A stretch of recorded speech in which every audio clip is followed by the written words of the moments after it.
a brotar los pro-trumpistas en el chat, uno empieza a hablar de Trump y salen los bots ahí que lo aman y que lo defienden. Imagínense, eso sí no se la creo a los bots, ¿eh? Cuando dicen, yo no soy bot, Toño, pero estoy a favor de Trump. ¿Sí, cómo? Pues si Trump nos llamó violadores a los mexicanos, Trump híjole, nos puso como narcotraficantes, una persecución horrible durante su término como presidente a los mexicanos, a los hispanos en general, a los inmigrantes. No les creo, pero ni poquito, ¿no? Que me dicen, yo no soy bot, Toño, pero apoyo a Trump, sí, cómo no. Ajá.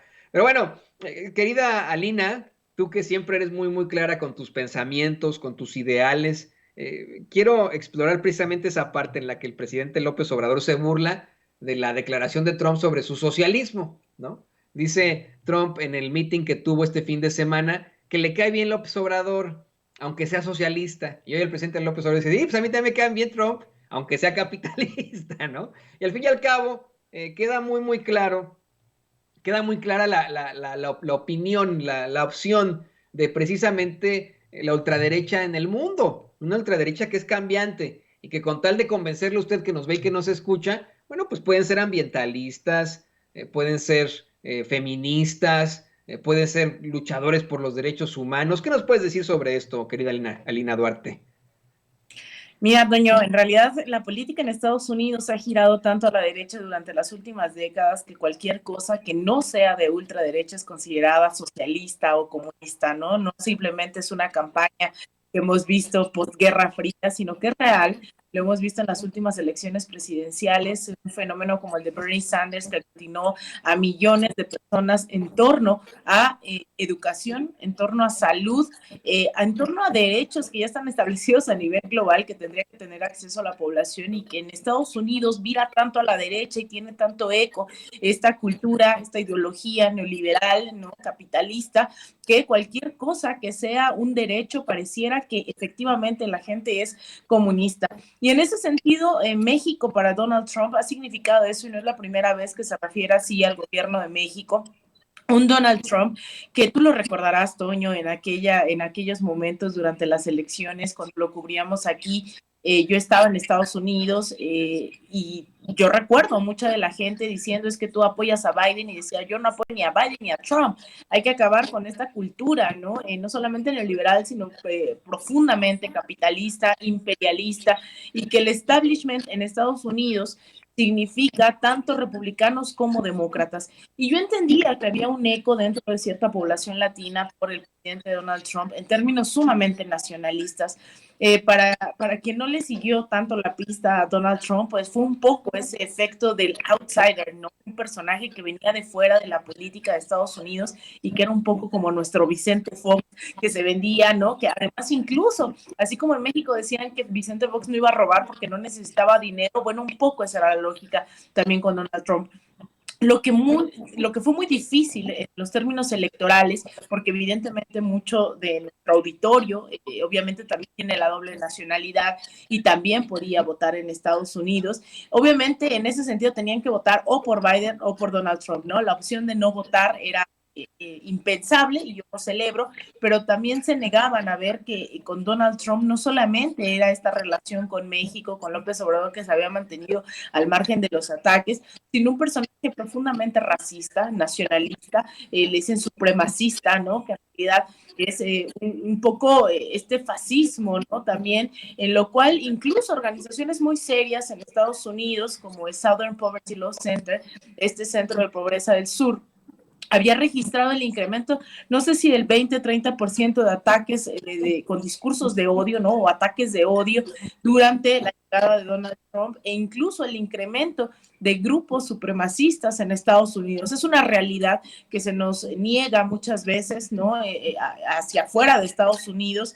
No se nos permite ver que, por ejemplo, hoy el Ku Klux Klan todavía existe en Estados Unidos, ¿no? Estamos hablando de 2022 y todavía existen estos grupos que salen a matar y que con Donald Trump salían, ¿no? A perseguir migrantes en la frontera y a detenerlos y hacer propiamente acciones que no les correspondía, porque hay que decirlo que también el sistema estadounidense es sumamente racista y sí puede detener como si estuviera de cara de migrantes, pero bueno, lo hacía gente que no era de la Border Patrol, que no era de la policía fronteriza.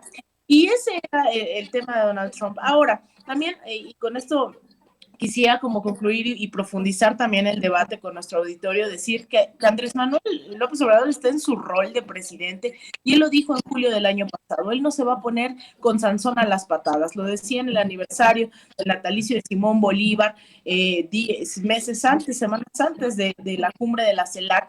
Y ese discurso para mí es histórico porque hace una radiografía de las necesidades de México en política exterior y de la urgencia de cerrar lazos con América Latina. Y también de decir que Estados Unidos ya no es ese gobierno que solía ser décadas atrás, ya no tiene ese poderío y que lo basa sobre todo en lo militar porque financieramente tiene deudas brutales Estados Unidos, pero aún así hay una dependencia financiera a través de organismos como el Banco Mundial, como el Fondo Monetario Internacional hacia nuestros países. Y Andrés Manuel no va a decir lo que hace Estados Unidos tan abiertamente, pero nosotros sí podemos, y nosotros sí podemos profundizar ese debate, podemos profundizar en estas acciones, porque yo no creo que los migrantes tengan que ser tratados como moneda de cambio. Y yo no creo que México tenga que aceptar políticas tan denigrantes como quédate en México, violando todos los tratados internacionales. Y yo no creo que México tenga que poner y desplegar a miles de militares, a miles de la Guardia Nacional, así sean de la Guardia Nacional, haciendo el trabajo sucio de Estados Unidos contra los migrantes, ¿no? Contra quienes nosotros hemos dicho que se les respeten sus derechos en Estados Unidos, pero en México todavía es un viacrucis ser migrante en este país. Se les vulnera sus derechos de forma atroz y el colonialismo y el racismo está dentro de instituciones como el Instituto Nacional de Migración. Y eso hay que denunciarlo y eso hay que concientizarlo dentro de la población mexicana para no decir es que no teníamos de otra o es que Andrés Manuel lo está aceptando, ¿no? Yo creo que el presidente no se va a meter en esas batallas, pero nosotros sí tenemos que profundizar esos debates y decir cuál es el rol que nos toca a los mexicanos en contra del racismo, en contra del imperialismo y denunciar personajes que lamentablemente, ¿no? En esta lógica del buen vecino nos toca también negociar con el vecino del norte y que de por medio están los pueblos. Y hay que hacer política entre pueblos, y hay que organizarlos entre el pueblo mexicano y el pueblo estadounidense, y si el gobierno mexicano representa al pueblo mexicano, oh, pues entonces vamos, ¿no? A negociar, pero con esa dignidad. Y yo creo que lo que hoy está de fondo es que todavía no tenemos esa relación entre pares en donde todavía Estados Unidos, con la mano en la cintura, nos dice qué hacer en política migratoria. Yo creo que podemos hacer mucho más y que desde estos espacios podemos hacer conciencia para consumir incluso cosas tan básicas, ¿no? Como dejar de consumir a las transnacionales que se están robando nuestra agua, como Bonafont, como Danone, como Coca-Cola, empezar a consumir local, respetar el territorio, llamar a la defensa de nuestros territorios y profundizar, ¿no? En esos debates para que después sí podamos hablar entre pares con un Estados Unidos que se cree dueño del mundo, que cree que somos su patio trasero y que evidentemente Andrés Manuel no lo va a hacer de manera frontal porque entonces nos metemos en una guerra, ¿no? O sea, no es el rol del presidente, pero sí de nosotros, de seguirnos informando y seguirnos politizando para acabar con este poderío en lo que cabe, dentro de lo que cabe, ¿no? En nuestras manos, porque evidentemente no podemos hacerlo todo, pero sí confrontar este tipo de situaciones con personajes tan terribles, ¿no? Como lo son Donald Trump, pero también como lo son los demócratas, que son muy cínicos, que son muy doble cara, y también, obviamente, con los republicanos. Así es, qué bueno que lo mencionas, Alina, es absolutamente necesario que se tome de esa forma, no como que se dobló ante el gobierno de Estados Unidos, pues no, se llama diplomacia y se llama buena diplomacia en cuanto a enfrentar un gobierno hostil, un gobierno de ultraderecha, y en cuanto, pues vamos, a un personaje que es un loquito, ¿no? Y que tenía en sus manos al gobierno del país más poderoso del mundo. Querida Lina, por favor, compártenos tus redes sociales para que la gente se siga poniendo en contacto contigo. Como siempre, te agradecemos infinitamente tu participación aquí en Sin Censura. Compártenos, por favor, tus redes sociales. Muchísimas gracias, Toño. Pues yo las y los invito a toda la auditoría que me sigan en Twitter, en @Alina Duarte _, en Instagram _Alina Duarte, en facebook.com /Alina Duarte periodista y también en mi canal de YouTube. Vayan, suscríbanse y pues nos vemos el resto de los días en Sin Censura Nocturno y aquí todos los lunes también en esta mesa con mi comadre Laura. Te mando un abrazo, Laura, a ti, Toño, a Ceci, a todo el equipo y también al auditorio de Sin Censura. Lo mismo, te agradezco muchísimo a ti, Laura Ceballos Alcázar, por esta pues excelente participación hace unos momentos. Por favor, también compártenos tus redes sociales. Te agradecemos que estés dando una respuesta muy puntual también en nuestros chats. Ahí te estamos leyendo en estos momentos. Compártenos también, por favor, tus redes sociales, querida Laura.